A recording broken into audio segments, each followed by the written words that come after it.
우리는 살아가면서 여러 가지 이유로 눈물을 흘립니다. 특별히 눈물이라고 하면 슬플 때 그리고 고통의 순간을 만날 때 흘리게 되는 눈물이 보통 대부분의 눈물입니다. 스스로의 감정을 다스릴 수 없을 만큼 이 북받쳐 오르는 슬픔을 만날 때 우리는 눈물을 흘리게 됩니다. 또 때로는 분하고 억울할 때도 눈물을 흘리게 됩니다. 아이들을 키우다 보면요, 꼭 이렇게 정기적으로 주사를 맞아야 되지 않습니까? 그 주사를 맞는 날은 아이들이 어떻게 그렇게 잘하는지, 이 주사 맞는 날은 기가 막히게 잘합니다. 그래서 어르고 달래 안 아프다고 하고 주사를 놨는데 어떻게 주사가 안 아플 수가 있겠습니까? 주사를 맞으면 그때부터 병원이 떠나가라고 울어댑니다. 저는 가장 분하고 억울한 울음을 여기서 봅니다. 때로는 사랑하는 이들에 대한 그리움에 사무쳐서 눈물을 흘리기도 합니다. 사랑하는 이를 떠나보내고 또 그 그리움에 사무쳐서 흘리는 눈물, 곧 그 눈물을 흘리실 분도 계실지 모르겠는데요. 그러나 이 울음만 이렇게 부정적인 것은 아닙니다. 때로는 감사, 감격에 벅차서 눈물을 흘리기도 합니다. 우리나라의 그 선수들을 보면 특별히 그 올림픽에 출전한 선수들이 금메달을 따고 그 금메달을 목에 걸고 시상대에서 대부분의 선수들이 그 눈물을 흘리는 것을 보게 됩니다. 수년 동안 노력 끝에 또 목표한 대학에 입학하게 됐다라는 이야기를 들으면 또 그 이야기를 들은 어머니가 또 그 아들을 생각하면서 또 딸을 생각하면서 눈물을 흘리기도 합니다. 또 전혀 예상하지 못했던 어떤 이들에게 큰 선물을 받거나 배려를 받게 되면 감격에 눈물을 흘리기도 합니다. 여러분들은 최근에 어떤 눈물을 흘려보셨는지요? 슬픔의 눈물을 흘리셨습니까? 아니면 감사와 감격의 눈물을 흘려보셨습니까? 우리 민족은 눈물이 많은 민족이라고 합니다. 눈물이 많다라는 것은 한이 많다라는 이야기겠죠. 외국의 사람들은 보통 대부분 새가 운다, 지저귀다라고 얘기하는데 우리나라 사람들은 늘 새가 운다라고 얘기할 만큼 울음과 굉장히 깊은 관련이 있는, 어쨌든 한이 많은 그런 서러움이 많은 민족입니다. 전쟁도 많았고요, 침략도 많았고요. 그래서 이 드라마나 영화들을 보면 이런 감정선을 자극하는 그런 내용의 드라마나 영화들이 잘 되는 것을, 요즘에 좀 바뀌고 있지만 어쨌든 잘 되는 것을 보게 됩니다. 조금만 감정선을 건드려도 금방 몰입하는 그런 모습들, 눈물을 흘리는 모습들을 쉽게 볼 수가 있습니다. 그런데도 또 유독 남자들한테서는 눈물을 흘리지 말아야 된다라고 이야기를 합니다. 남자는 3번 눈물을 흘려야 된다고 하는데 언제인지 아십니까? 태어날 때, 그리고 잘 모르시나요? 부모님이 돌아가셨을 때, 그리고 나라를 잃었을 때 3번 울라고 이야기합니다. 아마 상처를 감추고 드러내지 말아야 하는 그 남자로서의 어떤 책임감을 강조하기 위해서 그런 말이 생겨나는지 모르겠는데, 그런데 성경을 가만히 보면 성경에 드러난 인물들의 대부분의 공통점, 믿음의 사람들의 공통점을 보면 모두가 다 눈물의 사람이었던 것을 보게 됩니다. 여러분도 혹시 구약의 말씀 중에 눈물이라는 말이 가장 많이 등장하는 성경 말씀이 어딘지 아십니까? 눈물이라는 말이 가장 많이 등장하는 성경이 어딜까요? 어디라고 생각하십니까? 대부분 쉽게 얘기하실 줄 알았더니 어디입니까? 거기 아닙니다. 시편입니다. 시편은 대부분 우리가 잘 알듯이 다윗에 의해 쓰여졌습니다. 근데 다윗은요, 늘 눈물로 주님 앞에 섰던 인물이었던 것을 우리가 시편 말씀을 통해 볼 수가 있는데, 시편이 이 눈물에 관한 기록이 굉장히 많이 기록되어 있습니다. 특별히 56편 8절 말씀에 보면 다윗이 이렇게 고백합니다. 나의 유리함을 주께서 계수하셨사오니 나의 눈물을 주의 병에 담으소서. 이것이 주의 책에 기록되지 아니하였나이까. 내가 눈물을 흘렸던 날들이 주님 앞에 기록되어 있지 않습니까? 라고 그가 고백하는 것만큼 그의 일생이 눈물로서 늘 하나님께 나아가는 삶이었다는 것을 우리가 보게 됩니다. 신약에 등장하는 사도 바울 역시도 눈물의 그런 사도였습니다. 사도행전 20장 18절 하반절에서 19장 상반절 말씀에 보면 내가 항상 여러분 가운데서 어떻게 행하였는지를 여러분도 아는 바니 곧 모든 겸손과 눈물이라고 이야기합니다. 그는 겸손과 눈물로서 성도들에게 다가갔다라고 이야기합니다. 또한 20장 31절 말씀에도 그러므로 여러분이 일깨어 내가 3년 반이나 밤낮 쉬지 않고 눈물로 각 사람을 훈계하였던 것에 대해서 이야기합니다. 그렇게 눈물로써 사역을 했다라는 것을 바울이 밝히고 있는 것입니다. 바울의 영적인 아들이었던 디모데 역시도 눈물의 사람이었습니다. 디모데후서 1장에 보면 1장 3절에 4절 말씀에 내가 밤낮 간구하는 가운데, 이게 누가 하는 말이냐면 사도 바울이 하는 얘기입니다. 내가, 사도 바울이 밤낮 간구하는 가운데 쉬지 않고 너를 생각하여, 디모데 너를 생각하여 청결한 양심으로 조상전부터 섬겨오던 하나님께 감사하고 너의 눈물을 생각하여 너 보기를 원함은 내 기쁨이 가득하게 하려 함이니라고 얘기합니다. 디모데 역시도 바울의 그 고백을 통하여서 눈물로써 하나님의 사역을 감당했던 인물이었던 것을 보게 됩니다. 무엇보다도 예수님께서는요, 그의 사역의 생애 가운데 우셨습니다. 몇 번 우셨을까요? 성경에 기록된 말씀이 예수님도 3번을 우셨다라고 기록하고 있습니다.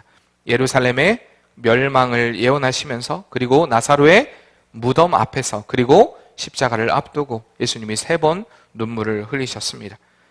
이렇다 눈물이라는 것은 하나님 앞에서 아름다운 보석과 같은 것입니다. 만약 여러분들이 저에게 목사님 어떤 신앙이 좋은 신앙일까요? 라고 묻는다면 저는 눈물이 많은 신앙이 좋은 신앙이라고 이야기하고 싶습니다. 남자니까 눈물을 흘리지 말아야 한다고 자존심을 지키기 위해서 눈물을 참는 것보다 하나님의 일을 감당하기 위해서 눈물로 사는 삶이 진짜 아름다운 삶이고 진짜 성도의 삶이라는 것입니다. 왜냐하면 오늘 우리가 방금 전에 보았듯이 하나님의 사람들은 모두가 다 눈물의 사람이었기 때문입니다. 이 눈물이라는 것은 어떤 감정에 의한 눈물이 아니라 뭐 금메달을 딴 기쁨에 의한, 감격에 의한, 어떤 때로는 자신의 고통에 의해 흘리는 눈물도 아니었고요. 뭐 주마등처럼 스쳐 지나가는 과거를 회상하면서 흘리는 눈물도 아니었고요. 사람에 대한 그리움에 사무쳐서 흘리는 눈물도 아니었고요. 억울함과 분함으로 흘리는 눈물도 아니었습니다. 그 눈물의 시작은 하나님이었습니다. 하나님의 말씀으로부터 시작된 눈물이었기 때문에 그 눈물의 사람들의 눈물이 하나님 앞에 아름답게 빛났던 것입니다. 이렇듯 하나님의 시각을 갖게 될 때, 하나님의 마음을 갖게 될 때 우리는 눈물의 사람이 될 수밖에 없습니다. 그래서 저는 눈물의 사람이 좋은 신앙의 사람이라고 그렇게 말할 수 있는 것입니다. 오늘 말씀에 역시도 이 아름다운 눈물을 흘렸던 사람에 관한 이야기가 나옵니다. 바로 우리가 눈물의 선지자라고 부르는 에레미야입니다. 좀 전에 구약의 말씀 중에서 가장 눈물에 관한 기록이 많은 말씀이 어디입니까? 라고 물었습니다. 시편 말씀이라고 말씀드렸죠. 그러나 이 눈물에 관한 많은 기록이 있는 인물을 얘기하라고 하면 에레미야입니다. 에레미야만 쓴 것이 아니라 에레미야 애가서도 썼지 않습니까? 그러니까 에레미야와 에레미야 애가서를 통틀어서 보면 사실 눈물이라는 말이 가장 많이 기록되어 있습니다. 그만큼 눈물의 선지자라고 불릴 만큼 에레미야는 정말 하나님 앞에 또한 이 백성들의 타락한 실상을 보면서 많은 눈물을 흘렸던 그런 사람이었습니다. 우리가 오늘 이렇게 눈물의 사람이라 불리는 에레미야를 통해 왜 하나님의 사람이 눈물을 흘려야 하는가? 왜 그리고 그 눈물이 아름다운가? 그리고 우리도 역시 이 시대를 바라보면서 어떻게 시대를 향해 또한 눈물을 흘리며 시대를 바라보며 나아가야 하는가를 우리가 말씀을 통해 같이 살펴보기를 원합니다.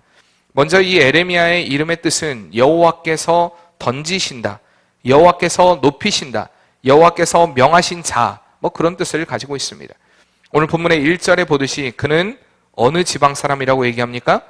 베냐민 땅 아나돗의 제사장이라고 얘기합니다. 이 아나돗 지방에서 제사장 힐기야의 아들로 그는 태어났습니다. 그와 같이 활동하던 대충 시기가 비슷한 선지자들이 보면 하박국이나 스바냐, 나움, 이런 선지자들이 있습니다. 이 에레미야라는 사람은요, 요시야 왕 때부터 여호아하스, 여호야김, 여호야긴, 그리고 시드기야까지 총 5명의 왕들이 통치하던 시대에 사역하던 그런 선지자였습니다. 그런데 그가 언제부터 이렇게 선지자도 부름을 받았냐? 5절 말씀에 보니까 내가 너를 모태에 짓기 전에 너를 알았고라고 얘기합니다. 모태에 짓기 전에 너를 알았다라고 이야기를 합니다. 태어나기 전부터 민족의 선지자로 지명을 받았고요.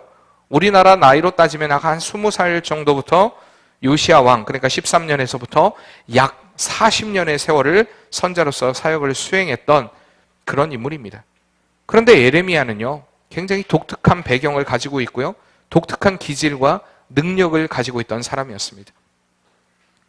그의 독특함은 이 그의 책인 에레미야서를 통해서도 찾아볼 수가 있는데, 대부분의 선지자들은 연대기 순으로, 또 어떻게 하나님이 이를 이루어 가실까에 대한 연대기 순으로 그 말씀들을 기록했습니다.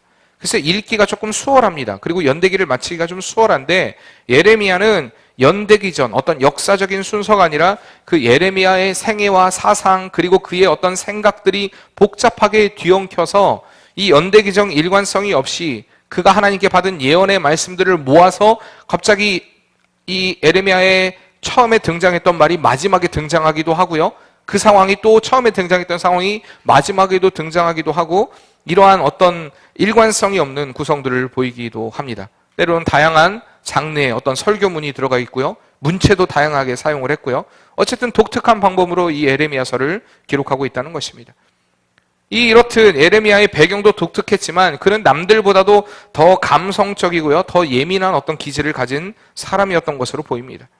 어떻게 보면 이것이 그에게 분명히 약점일 수 있었을 것입니다. 연약함처럼 보였을 수 있을 것입니다. 그러나 하나님께서 그에게 맡겨주신 사명을 감당하기 위해서 그에게 그런 기질 또한 허락하셨다는 것을 우리는 간과해서는 안 된다는 사실입니다. 만약에 아마 좀 쉽게 얘기해서 에레미야가 요즘 시대에 존재했던 사람이라면 사람들은 그를 향해 이렇게 얘기했을 것입니다. 에휴, 문제가 있어. 성격이 저러니까 결혼도 못하고. 에레미야는 결혼을 못했습니다. 결혼을 안 했는지 못했는지는 조금 이따 얘기하겠지만 어쨌든 결혼을 안 했습니다. 그러니까 결혼도 안 하고 저렇게 살지. 문제가 있어. 요즘 결혼 안 하면 좀 문제 있다고 얘기하는 분들이 많이 있습니다. 뭔가 문제가 있으니까 결혼을 못했을 것이다. 그러나 하나님의 사역을 감당하기 위해서, 사명을 감당하기 위해서 결혼하지 않은 사람도 있습니다. 구태표적으로 이야기하면 사도 바울이 그랬습니다. 결혼하지 않고 그는 하나님을 섬겼습니다. 저 사람은 너무 감성적인 사람이야. 저 사람만 자기만 뭐 하나님의 말씀을 깨달았어? 어떻게 사람들과 어울리지도 않고 저렇게 혼자만 잘났다고 하나님의 말씀만을 증거한다고 저렇게 살고 있는지 모르겠어. 예민해. 그냥 지나치는 법이 없어. 라고 막 사람들이 그에게 이야기했을 것입니다. 만약에 에레미야가 현재의 사람이었다면, 혹시 우리 안에도 이런 독특한 배경과 또 남다른 삶을 가지고 있는 분들이 있을 수 있습니다. 좀 독특한 그런 기질로 인하여서 그런 다른 사람보다는 조금 튀는 사람이 있을 수도 있습니다. 우리 교회도 뭐 남들보다 조금 튀시는 분들이 있긴 있습니다. 근데 이런 사람들을 만나게 되면 대부분 나와 다르다는 이유로 배척하거나 정죄할 때가 많습니다. 왜 저러는지 몰라. 왜 꼭 정말 저렇게 하는지 모르겠어. 이해가 안 돼. 그러나 우리가 이 순간에 기억해야 될 사실 한 가지는 그 역시도 한번 따라해볼까요? 독특한 하나님의 작품이다. 우리 옆에 분들 한번 바라보면서 얘기해 주세요. 당신은 하나님의 독특한 작품이십니다. 한번 이렇게 인사해 보세요. 조금 옆에 사람이 독특해 보이고 조금 튀어 보이는지 모르겠지만 그도 역시 하나님이 만드신 작품이라는 것입니다. 우리의 기준으로 볼 때, 우리나라 사람의 기준으로 볼 때 뭐 잘생겼다, 못생겼다 이런 얘기도 많이 하지 않습니까? 그런데 사실 우리가 다른 나라 사람의 기준으로 보면 좀 다릅니다. 어쩌면 우리나라에도 그렇죠. 우리도 여기 집사님도 외국에서 잘 먹힐 얼굴이시죠. 그렇죠? 우리나라에서는 전혀 통하지 않을 얼굴이지만 외국 가면은 통할 얼굴도 있습니다. 그렇죠? 그럴 몸매도 있습니다. 그렇죠? 충석 집사님도 그래요. 이게 화난 분을 좋아하는 그런 나라가 있을 수도 있어요. 어느 나라인지는 모르겠지만 그럴 수도 있어요. 우리나라가. 저 같은 경우는 아마 베트남에 가면요 최장신이 될지도 모릅니다. 뭐 최장신까지는 아니어도 베트남 사람이 워낙 작으니까 제가 거기 가면 아마 장신이 될 수도 있습니다. 그런 것처럼 기준이 다 다릅니다. 근데 그 독특함, 그 사람이 가지고 있는 뭐 모든 성격, 기질, 모든 것이 하나님이 그에게 주신 최선의 것이라는 것을 우리가 잊어서는 안 된다는 것입니다. 그렇기 때문에 옆에 분들을 바라볼 때 정말 왜 저렇게 생겼는지 몰라가 아니라 그도 역시 하나님이 만드신 최고의 작품이다라고 인정하고 또한 살아가는 것이 중요합니다. 하나님의 오묘한 섭리를 위해서 그도 그렇게 만드셨다는 사실입니다. 혹시 다른 이가 아니라 본인이 그런 독특한 개성과 기질을 가지고 있다고 생각하면 그 독특한 기질과 개성은요 나를 나타내고 나를 드러내려고 만드신 것이 아닙니다. 그것은 그 독특함을 통해서 하나님의 살아계심을 드러내고 하나님의 영광을 드러내는 삶을 살라고 그렇게 만드셨다는 사실조차도, 사실 또한 우리가 잊지 말아야 할 것입니다. 이렇듯 구약의 선지자 중에서도 가장 독특한 배경과 기질을 가진 에레미야였지만 그런 구약의 인물 중에서, 선지자들 중에서 가장 많은 영향력을 미쳤던 인물이 누구냐라고 얘기한다면 바로 이 에레미야입니다. 그가 이러한 아름다운 영향력을 끼칠 수 있었던 것은 하나님의 명령 앞에 절대적인 순종의 인물이었기 때문입니다. 그는요, 마음이 그래도 다른 사람보다 예민하긴 했어도 부드러운 인물이었습니다. 또 조금 약한 성격의 소유자이기도 했습니다. 그런데 하나님께서 그에게 전하기를 원했던 메시지는 단호한 메시지였습니다.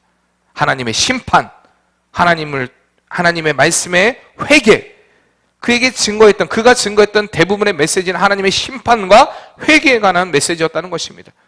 우리가 살아가면서 다른 사람들에게 좋은 이야기 해주고 좋은 이야기 듣고 가족과 친구들에게 이웃에게 사랑을 받으며 아름다운 교제를 나누며 살아가는 것, 여러분 누구나 꿈꾸는 것일 것입니다. 마음이 약하고 부드러웠던, 무엇보다도 관계를 중심히 했던, 또한 민족을 누구보다도 사랑했던 에레미야 역시도 분명히 이러한 삶을 꿈꿨을 것입니다. 나의 친구들과 나의 친척과 나의 가족과 나의 형제들과 같이 어울리면서 그들과 함께 생활하는 것에 대해서 그도 분명히 꿈꿨을 것입니다. 그러나 그는 이렇게 자기의 동족에 대한, 이웃에 대한 사랑에도 불구하고 그들의 죄악으로 인해 시달려야 하는 그 시련과 재난에 대해서 그는 선포하지 않을 수 없었던 것입니다. 왜냐? 그것이 누구의 명령이었기 때문에요? 하나님의 명령이었기 때문입니다. 에레미야에서에 보면요, 에레미야의 고통을 볼 수가 있습니다. 그도 역시 인간인지라 에레미야 12장, 15장, 20장의 말씀에 보면 자신의 감정을 솔직하게 표현합니다. 하나님, 나 일을 감당하기 힘듭니다. 하나님, 왜 이렇게 나에게 이런 일들을 허락하십니까? 자신의 처사에 대해서, 하나님의 처사에 대해서 자신의 생각들을 어필하기도, 의문을 품기도 합니다. 그러나 그는 여호와께 대한, 그리고 이스라엘을 향한 여호와의, 하나님의 궁극적인 계획에 대한 확고부동한 믿음이 있었기 때문에 그는 한 번도 하나님이 자신에게 주신 메시지를 포기하지 않고 온전하게 선포했던 그런 믿음의 삶을 살았던 것입니다. 사랑하는 성도님들, 내가 만약 에레미야와 같이 하나님을 부름을 받았다면, 내가 만약 에레미야 같은 상황이었다면 어떻게 반응하시겠습니까? 하나님, 내가 얼마나 부족하고 연약한데, 하나님, 내 마음이 얼마나 여린데, 하나님, 내가 못하는 게 이건데 왜 하필 나에게 이런 것을 시키십니까? 저는 대부분 원망과 불평하는 사람들을 통해 보는 것은 그들의 안중에 하나님이 없다는 것입니다. 그들의 상황을 보고요, 그들의 형편을 보고요, 그들 안에 문제를 보지만 그들 안에 바라봐야 될 하나님을 전혀 바라보지 않는다는 사실입니다. 문제만 커져 있고 상황만 복잡해져 있지 그것을 이루어 가시는 하나님을 보지 못하는, 영적으로 어두운 시각을 가진 이들이 이렇게 불평과 불만하는 것을 보게 됩니다. 그러나요, 에레미야는 어린 나이에도 불구하고, 또한 부드럽고 연약한 그런 심성임에도 불구하고 위대한 영적인 거인으로서의 삶을 살 수 있었던 단 한 가지는 하나님에 대한 확고한 믿음 때문이었다는 사실입니다. 이 어둠을 끝낼 수 있는 분, 이 고통을 끝낼 수 있는 분은 오직 하나님이시다.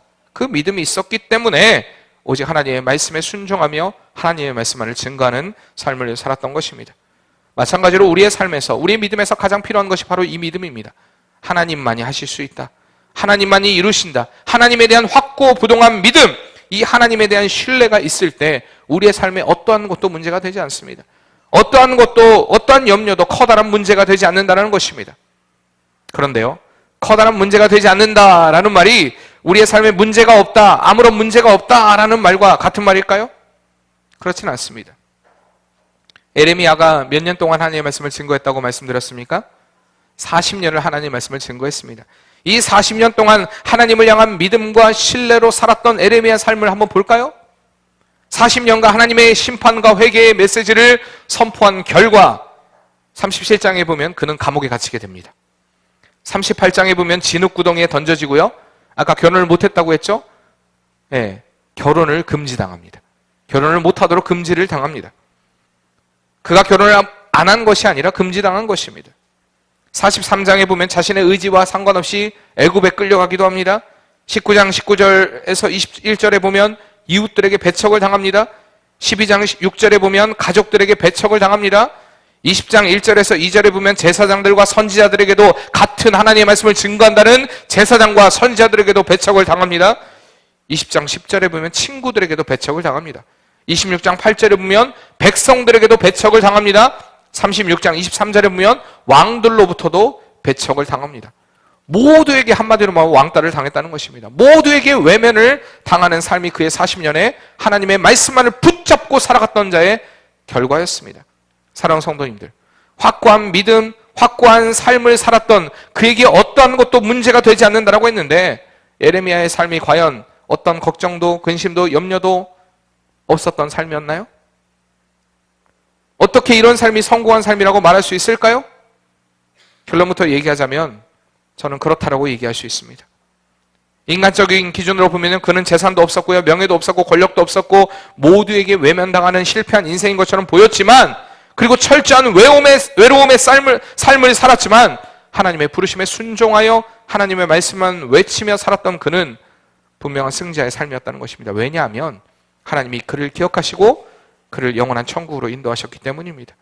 그의 모든 문제 가운데 하나님 때문에 이 모든 것이 문제가 되지 않고, 하나님을 붙드는 그 믿음 때문에 하나님이 그를 붙들고 계셨기 때문에 그는 승리의 삶을 살 수 있었던 것입니다.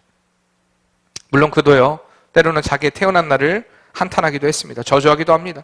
여호야김 때부터 에레미야는 위협적인 메시지에 경노하여서 그 예언의 두루마리를 소각하기도 합니다. 체포되기도 합니다. 그의 메시지가 거부당하기도 합니다. 그럴 때 슬픔을 맛보기도 하고요, 고뇌를 맛보기도 합니다. 그러나 7장과 26장의 그의 유명한 성전 설교를 통해서 하나님에 대한 신실한 믿음을 회복하는 것만이 살 길임을 역설하면서 실제로 그의 삶에 하나님께 내어 맡김으로 하나님으로 인한 회복의 은혜의 역사를 누렸던 것입니다. 사랑하는 성도님들, 여러분의 삶은 과연 무엇을 믿고 무엇에 내어 맡기는 삶을 살고 계십니까? 돈의 가치를 둔 사람들은요, 뭐밖에 안 보일까요? 돈밖에 안 보입니다. 명예의 가치를 둔 사람은 명예를 얻는 일에 모든 것을 쏟아붓습니다. 자녀에게 가치를 둔 사람들은 자녀만 생각합니다. 내가 어떻게 해서든 이 자녀를 통해서 영광을 보리라 생각합니다. 그러나 하나님께 가치를 두고 사는 사람은 하나님만 보이게 됩니다. 에레미야는 그 무엇보다도 하나님이 크게 보였기 때문에 하나님의 말씀만 듣고 선포하는 삶을 살았던 것입니다. 성경의 수많은 인물들의, 믿음의 사람들의 공통점을 보면 하나님께 받은 복음의 불꽃으로 불타올랐기 때문에 그의 삶 가운데 하나님만 보였다는 사실입니다. 그들의 삶의 가치와 목표를 하나님께 두었기 때문에 그들에게 닥친 고난은 이미 고난이 아니요, 그들에게 닥친 문제는 이미 문제가 아니요, 어려움은 어려움이 아니었다는 것입니다. 왜? 그것보다 크신 하나님을 봤기 때문에 그들은 멈추지 않고 늘 전진하는 믿음의 삶을 살았던 것을 우리는 결코 잊지 말아야 할 것입니다. 우리가 하나님의 크심을 보기 시작했다면요, 그 어떤 것도 문제가 되지 않습니다. 여러분의 삶에 하나님을 향한 확고한 믿음을 가지고 있다면 이미 우리는 승리의 길을 걷고 있다는 사실, 여러분 잊지 마시길 바랍니다. 지금의 시대는요, 예레미야의 시대보다도 어쩌면 더 정치적, 사회적, 도덕적, 영적으로 암흑기인 시대에 우리는 살고 있습니다. 당시에 요시야의 개혁의 바람, 요시야가 종교개혁을 일으켰을 때요, 그 할아버지 므낫세로부터 시작된 그 이스라엘 백성들의 그 걷잡을 수 없는 고질된 그 타락된 습성들, 또한 죄악들, 우상숭배들, 요시야의 종교개혁이 이것을 다 깨부시기에는 조금 역부족이었습니다. 어쩌면 지금 시대가 아무리 복음이 온전하게 전파된다 해도, 선포된다 할지라도 하나님께로 돌아오는 이들이 정말 많을까 의구심이 드는 그런 시대를 우리는 살아가고 있습니다. 과연 진리가 무엇일까? 옳고 그름이 무엇일까? 바라보는 관점에 따라 달라지는 우리는 그런 시대, 요즘의 시대를 그래서 포스트 모더니즘 시대라고 이야기를 합니다. 곧 다가오는 6.13 선거가 있는데 과연 우리는 누구를 뽑아야 하는가? 과연 하나님이 기뻐하실 만한 선택은 무엇일까라는 생각도 합니다. 오늘 새벽에도 말씀드렸지만 그런데요, 그들에게 하나님의 마음을 기대하는 것 자체가 모순일 수 있다는 사실입니다. 자꾸 하나님의 뜻을 어떤 그들의 당의 정치 이념에서 하나님의 뜻을 발견하려는 것 자체가 우리에게 모순일 수 있습니다. 어쨌든 우리는 지금 이 시대에 우리의 감정, 우리의 생각, 우리의 느낌이 아닌 우리의 삶의 기준은 하나님이 되어야 한다는 것입니다. 과연 하나님께서 우리에게 무엇을 말씀하고 계시는가? 지난주에 말씀드렸듯이 이 하나님의 말씀을 우리의 삶의 지표로 삼고 또한 우리의 삶의 기준으로 삼고 그렇게 믿음의 길을 걸어가야 한다는 것입니다. 에레미야 시대에요, 분명히 에레미야와 같이 외치는 선지자들도 있었습니다. 그러나 그들 중에도 에레미야를 배척하는 이들이 대부분이었다는 것을 우리는 간과하지 말아야 할 것입니다. 자기 나름대로 기준을 삼고 하나님의 기준이 되지 않는 삶은요, 늘 자신의 판단, 자신의 생각이 기준이 됩니다. 나는 이렇게 생각해. 내 생각은 이래. 여러분, 이 주장이 과연 하나님의 편에 선 주장이라고 어떻게 확신할 수 있겠습니까? 예레미야는 감성적인 사람이었습니다. 감정적인 사람이었습니다. 그러기에 눈물이 많았던 사람이었습니다. 그러나 그의 메시지의 중심, 그의 삶의 중심이 자신의 감정에 의존하는 삶이 아니었다는 것입니다. 감정에 의해서 흘리는 눈물이 아니었다는 것입니다. 하나님의 마음, 하나님의 관점으로 바라보았기 때문에 그는 눈물의 선지자가 된 것입니다. 그가 느끼는 것, 그가 생각하는 것, 그가 말하고 싶은 것을 말한 것이 아니라 하나님의 말씀을 선포했기 때문에 눈물로, 하나님의 마음으로, 정말 하나님의 마음을 담은 눈물로 그들에게 하나님의 말씀을 선포했던 믿음의 삶을 살았던 것입니다. 어떻게 그가 이렇게 40년의 삶을 살면서 하나님과 늘 이렇게 하나님의 뜻 안에서 순종하면서 삶을 살 수 있었을까요? 그 답은 예레미야 20장 7절 말씀에 있습니다. 그것은요, 늘 따라해볼까요? 하나님과 친밀한 교제를 누렸기 때문이다. 우리의 삶의 승리가 여기에 있습니다. 하나님과 늘 친밀한 교제를 누리는 것 말입니다. 우리가 우리의 삶 가운데 만약 친밀한 교제의 시간을 하나님과 갖지 못한다면, 다시 말하면 하나님과 기도하는 시간을 갖지 못한다면, 바쁜 일상 가운데 하나님과의 교제를 소홀히 여기고 있다면, 지금 내가 뱉고 있는 이 말이 내 중심적인 말이고 내 감정적인 말이고 인간적인 언어가 될 수밖에 없다는 사실을 우리는 인정해야 합니다. 예레미야가 수많은 역경 가운데도 40년의 삶이, 그 순교의 삶을 살 수 있었던 것은 바로 이 하나님과의 친밀한 교제 때문이었다는 사실. 그렇기 때문에 그가 이렇게 고백합니다. 우리가 잘 아는 말씀입니다. 33장 같이 한번 찾아보겠습니다. 예레미야 33장 3절 말씀입니다. 이렇게 하나님만 신뢰하고 하나님만 의지하고 하나님과 친밀한 교제를 나눴던 예레미야의 고백, 한번 같이 읽어볼까요? 너는 내게 부르짖으라. 내가 내게 응답하겠고 내가 알지 못하는 크고 비밀한 일을 내게 보이리라. 하나님이 누구에게 약속해 주시는 것입니까? 그에게 약속해 주십니다. 바로 누구에게 약속해 주시는 것입니까? 나에게. 누구에게요? 나에게 약속해 주시고 계십니다. 너는 내게 부르짖으라. 내가 내게 응답하겠고 내가 알지 못하는 크고 은밀한 일들, 비밀한 일들을 내게 보이리라. 하나님의 비밀을 발견한 그가 선택한 삶이요, 눈물의 삶이었습니다. 그의 눈물이 이토록 아름다운 것은 그가 하나님의 마음으로 눈물을 흘렸기 때문입니다. 그가 가진 모든 것을 포기하고 하나님의 편을 선택했기 때문에 흘렸던 눈물이었습니다. 사랑하는 성도님들, 이 아름다운 눈물의 삶이 저와 여러분의 삶이 되어야 할 줄 믿습니다.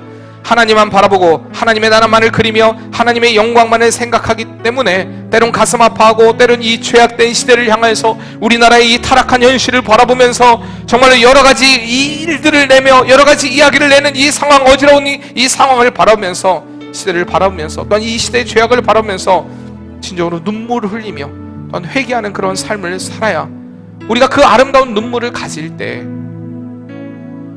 우리를 통해 이 시대가 변하게 될 줄 믿습니다.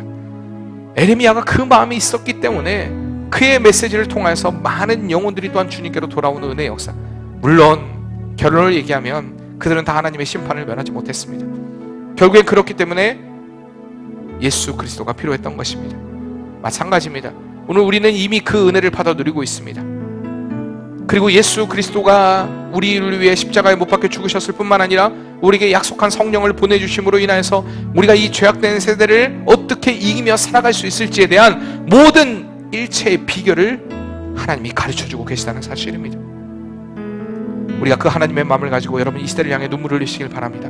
하나님의 마음을 가지고 난 남자니까, 여자니까, 여자분들은 원래 눈물이 많으시니까요, 남자라고 눈물이 없냐? 아닙니다. 진짜 하나님의 마음을 알면요 눈물의 사람이 될 수밖에 없다는 거 말씀을 드렸죠. 그런데요, 이 눈물을요 한번 따라해볼까요? 하나님은 기쁨으로 바꿔주신다. 우리가 그렇게 세상을 향해, 세대를 향해 하나님의 마음으로 눈물을 흘릴 때 하나님은 그 눈물을 반드시 기쁨으로 바꿔주실 것입니다. 우리가 그것을 늘 기억하면서 늘 나와 동행하시는, 나와 함께 하시는 하나님과 동행하면서 우리의 삶이 정말 주님 안에서 눈물이 아름다운 삶 되시는 은혜가 있기를 바랍니다. 내 마음에 주를 향한 사랑이 나의 말엔 주가 주신 진리로 나의 눈에 주의 눈물 채워주소서.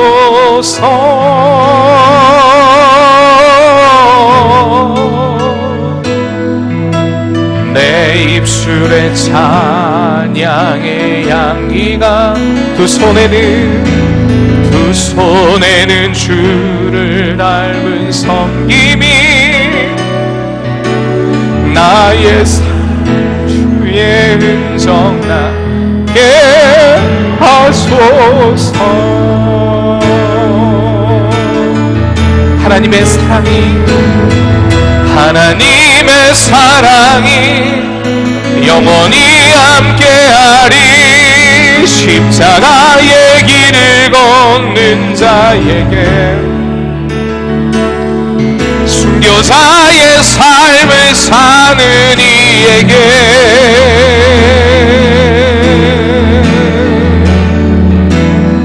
조롱하는 소리와 세상 유혹 속에도 주의 순결한 신부가 되리라. 내 생명 주님께 내 생명 주님께 내 생명 주님께 드리리. 우리가 같이 기도할 때 하나님, 우리도 역시 하나님만을 바라보길 원합니다.